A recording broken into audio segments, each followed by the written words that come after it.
ये कई सारी ऐसी पोलिंग है जहां पर इनके लोगों ने हमारे एजेंट्स के साथ मारपीट की। चित्तरपुर गांव है, रानीपुर है, और गांगसी एक गांव है जहां भाजपा के नेता जो मैनपुरी से आकर, जो ना तो इस विधानसभा के वोटर थे और ना ही उनके पास चुनाव के दिन घूमने के लिए कोई अधिकृत पास था, ना कोई परमिशन थी, और चार चार पांच पांच गाड़ी लेकर, गुंडों को साथ लेकर इन्होंने पोलिंगों में जाके मारपीट की। वोटिंग वोट डंप करने का प्रयास किया, कुछ जगह डंप हुआ भी।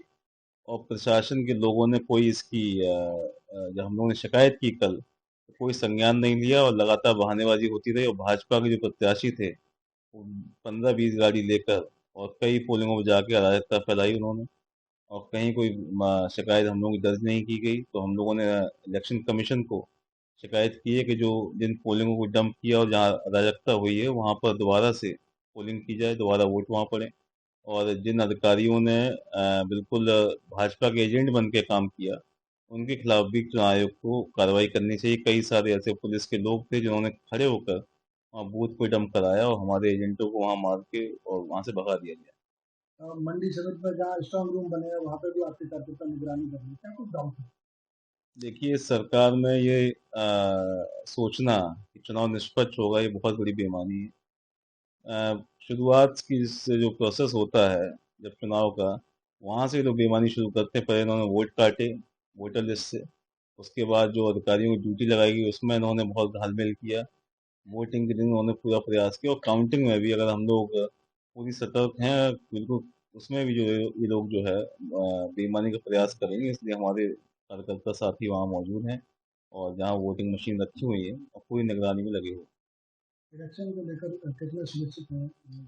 कि जनता यहाँ समाजवादी पार्टी को जिताना चाहती है, जनता ने जिताया है और पूरे आश्वस्त हैं।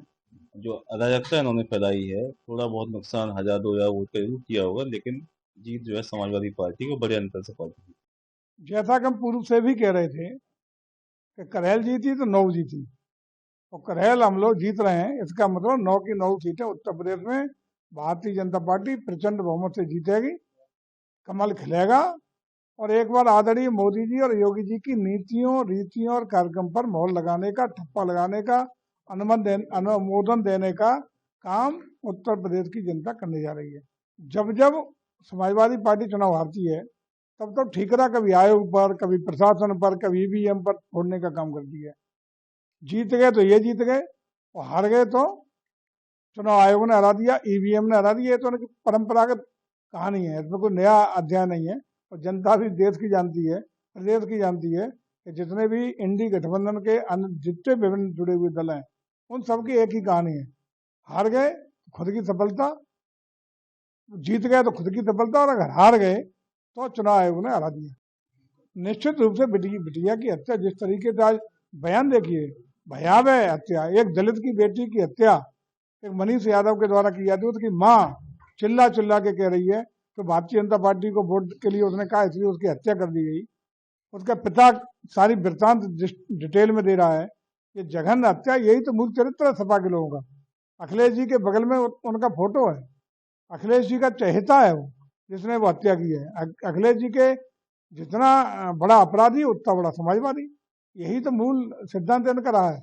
और वही सिद्धांत आज परिलक्षित हो गया, साफ हो गया एक दलित बेटी की हत्या करने में। विधानसभा पर भी उपचुनाव था, क्या परिणाम रहेंगे? मतदान भी पूरा हो चुका है, करेल हम जीत रहे हैं।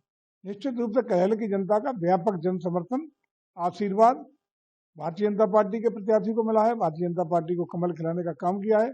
अच्छी सूचना है, और निश्चित रूप से हमें लगता है कि काफी अच्छे अंतर से भारतीय जनता पार्टी इस बार नया इतिहास बनाने जा रही है।